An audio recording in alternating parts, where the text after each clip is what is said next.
যেদিন তুমি মনে করবে আমার মতো কি অপরাধী আছে, আল্লাহ কি আমাকে ক্ষমা করবে, এটা তোমার ওই দিন সবচেয়ে, যত গুনাহ করেছো সবচেয়ে বড় গুনাহ ওইটা। যখন তুমি ধারণা করবে যে আল্লাহ কি ক্ষমা করবে আমাকে, এটা সবচেয়ে বড় গুনাহ। তাহলে তুমি কি এমন কোন অপরাধ করতে পারছো যেটা আল্লাহ ক্ষমা করার ক্ষমতা রাখে না, যদি তিনি চান ক্ষমা করতে?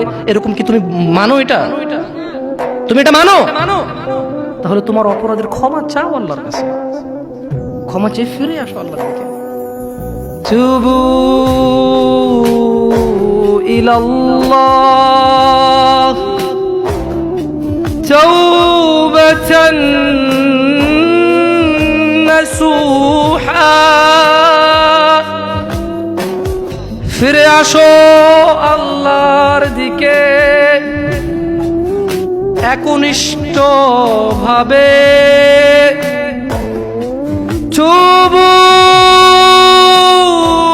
ইলাল্লাহ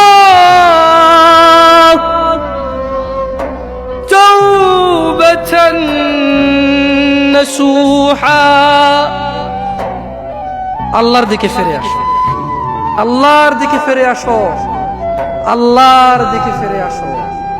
জানা অনেক হয়েছে বন্ধু, তুবু ইলাল্লাহ, অনেক সিগারেট গাঁজা মদ নেশা হয়েছে, ফিরে আসো। তুবু ইলাল্লাহ, অনেক মিথ্যে কথা বলে মানুষ ঠকিয়েছে, তুবু ইলাল্লাহ, আল্লাহর দিকে ফিরে